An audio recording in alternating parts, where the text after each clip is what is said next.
헬로 에브리원, 두 번째로 찾아온 월스파입니다. 안녕하세요. 월스트리트 파인더 김석환입니다. 어려운 시간이 계속되고 있죠. 네, 여러분이나 저나 상당히 좀 어려운 시간이긴 한데 이럴 때일수록 항상 다음을 준비를 잘 해야 되겠습니다. 자, 그럼 바로 저와 함께 다음 주 어떤 경제 지표와 일정이 있는지 확인해 보도록 하시죠. 일단 보시면 다음 주 월요일에는 미국이 휴장입니다. 준틴스라고 하는데 노예 해방의 날이고요. 노예 해방의 날이고 이제 그러다 보니까 중국 쪽을 좀 보실 필요가 있어요. 중국 쪽을 보실 필요가 있는데 다음 주에 중국의 기준금리 결정이 있을 예정이에요. 시장의 예상은 일단은 동결일이 상당히 좀 높습니다.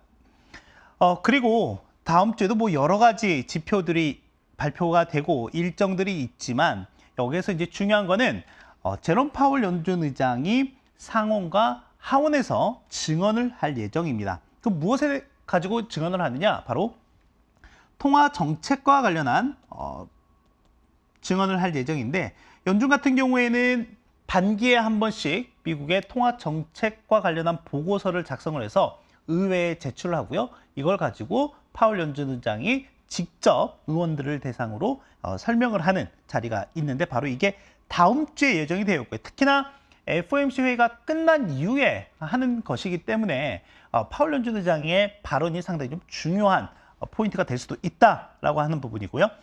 그리고 또 하나는 유럽 쪽에서도 중요한 이슈가 좀 하나가 있어요. 다음 주에 EU 정상회의가 예정이 되어 있습니다. 아무래도 이번 회의에서 러시아산 에너지 금수 조치와 관련한 정상들 간의 합의가 이루어지는지가 매우 좀 중요한 포인트이기 때문에 이런 부분들을 좀 다음 주에 집중적으로 보실 필요가 있겠다라고 말씀드리고 싶습니다. FOMC 회의가 끝났습니다. 그리고 제롬 파월 연준 의장의 기자회견도 있었고요. 한번 보시면 이번 주에는 특히나 75bp 기준금리 인상은 이례적으로 큰 것이다 라고 했습니다. 물론 이례적이긴 하죠. 왜냐하면 이 75bp 인상 같은 경우에는 1994년 이후에 처음이기도 하고요. 그리고 이미 연준이 시장과 소통했던 부분은 뭐였냐면 우리 50bp 올릴 거야 라고 하는 부분에 대해서 얘기를 했었단 말이죠. 그런데 지난주 금요일에 5월 소비자 물가 상승률이 상당히 높게 나오기도 했었고 그와 관련해서 기대 인플레이션과 관련한 지표들이 좀 상당히 높은 수준을 좀 보이다 보니까 이런 결정을 내렸다라고 파월 연준장은 얘기를 했어요. 자, 여기에서 중요한 거는 바로 기대 인플레이션입니다. 파월이 그동안 계속 얘기했던 부분은 뭐였냐면 인플레이션은 심리야라고 하는 부분을 얘기했고 결국엔 이게 소비자들의 마음인 거잖아요. 이 인플레이션에 대한 기대에 따라서 소비자들이 소비를 늘릴 수도 있고 소비를 줄일 수도 있어 라고 하는 부분이거든요. 그래서 지난주에 소비자 물가 상승률, 소비자 물가 지수가 발표가 된 이후에 이 기대 인플레이션이 상당히 좀 높아지는 모습들이 나타났었습니다. 실제로 보시면 크게 두 가지 기대 인플레이션 수치를 보시면 됩니다. 하나는 미시건대 소비자 심리조사에서 발표되는 기대 인플레이션이라고 하는 부분과 그리고 뉴욕 연은에서 조사하는 기대 인플레이션 부분인데 기가 막히게도요. 미시건대 소비자 기대 인플레이션 같은 경우에는 지금 보시면 아시겠지만 이게 1981년 이후에 최고치예요. 그리고 뉴욕 연은 소비자 기대 인플레이션 같은 경우는 이게 지금 2013년부터 집계가 됐거든요. 2013년 이후에 지난해 4월 이후부터 계속해서 높은 수준을 유지하고 있다라고 보면 될 것 같습니다. 그렇기 때문에 향후에 여러분들께서 인플레이션 대체 언제 피크아웃 할까라고 하는 부분에 대해서 보실 때 제가 지난 월스파 첫 번째 시간에 수요와 공급 관련해서 말씀을 좀 드렸던 부분들이 있는데 결국엔 이 수요와 공급이 가격을 결정하게 되고요. 이 가격에 대한 기대가 바로 이 소비자들의 기대 인플레이션으로 나타나기 때문에 향후에 이 기대 인플레이션이 유의미하게 하락하는 모습이 나오는지를 잘 보실 필요가 있다라고 말씀드리고 싶습니다. 자, 그리고 36912 FOMC 회의에서는 미국 경제에 대한 전망도 하게 됩니다. 크게 네 가지 카테고리를 보시면 되는데 일단 경제 성장률, 실업률, 물가, 그리고 금리 수준 이렇게 보시면 되는데 지난 3월과 6월 어떻게 달라졌는지 제가 준비한 화면을 보시면 성장률은 크게 둔화가 됐어요. 실업률은 소폭 올라갈 것으로 보이고요. 물가는 대폭 상향 조정을 했고요. 그러다 보니까 기준금리 수준 자체도 대폭 상향 조정을 했습니다. 이제 올해 남은 FOMC 회의는 크게 4번 남았습니다. 보시면은 이제 7월 달에 예정이 되어 있고요. 그리고 9월 달, 11월 달, 12월 달 이렇게 총 4회 남아 있는 상황이거든요.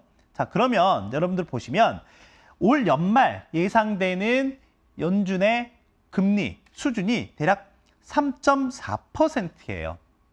이게 지금 평균값이고 보시면은 현재 75bp 인상을 해서 1.75% 정도가 되거든요. 그럼 어떻게 되나요? 현재 시장에서는 올 연말까지 대략 앞으로 4번 동안 175bp 정도를 인상할 수 있다라고 얘기를 하고 있습니다. 자, 4번 남았어요. 그러면 최소 50bp씩 인상을 하겠죠. 그것도 최소입니다. 만약에 인플레이션이 의미 있게 꺾이는 모습이 나오지 않는다면 그 이상도 가능하다라고 하는 거예요. 그래서 이 부분에서 체크를 하시면 되지 않을까 생각이 되고요. 그러다 보니까 이번 주에 증시에 큰 화두가 된 게 바로 이 경기 침체입니다. 바로 리세션이죠. 그동안 연준에서는 미국 경기 상당히 견고해. 이번에도 역시 그런 얘기를 했지만 시장에서는 그렇게 보고 있지 않습니다. 파이낸셜 타임즈와 시카고대에서 설문조사를 한 내용을 좀 살펴보면 내년 2023년에 상당수의 경제학자들이 미국 경제가 경기 침체에 들어갈 가능성이 높다라고 보고 있는 상황이고 시장은 여기에 대해서 상당히 큰 우려를 보이고 있는 상황이라고 보시면 될 것 같아요.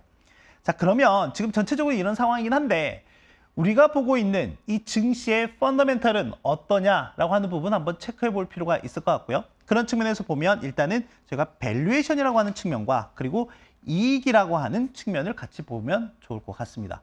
일단 밸류에이션이라고 하는 측면에서 보면 지금 현재 S&P 500 12개월 선행 PR은 16배입니다.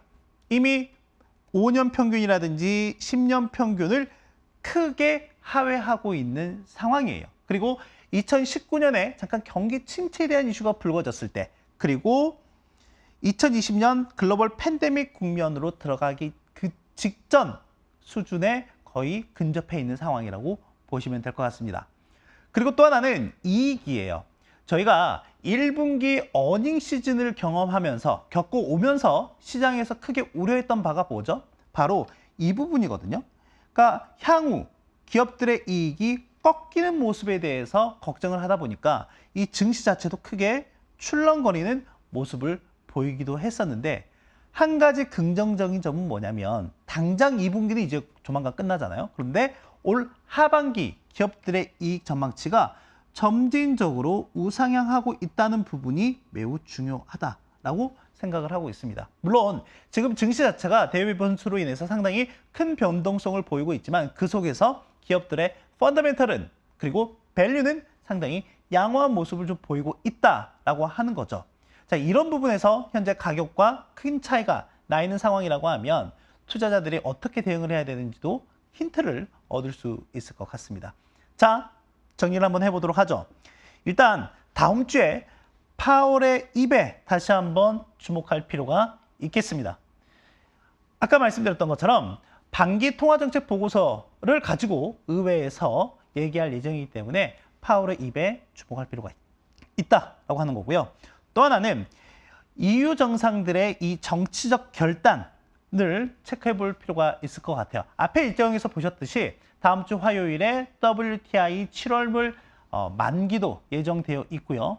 그리고 이 EU 정상회의에서 러시아산 원유 수입 금수 조치와 관련한 어떤 결단이 나오는지 보실 필요가 있을 것 같아요. 자, 그러다 보니까 에너지 가격의 변동성도 한번 체크해 볼 필요가 있습니다.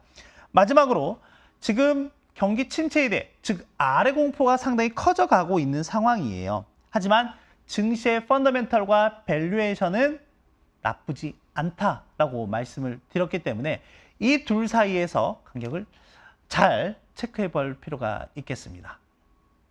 어려운 증시 상황이 계속되고 있는데요. 이 또한 지나갈 거니까요. 여러분들 멘탈 그리고 건강 잘 챙기시고 저는 다음 주에 뵙겠습니다. 바이바이.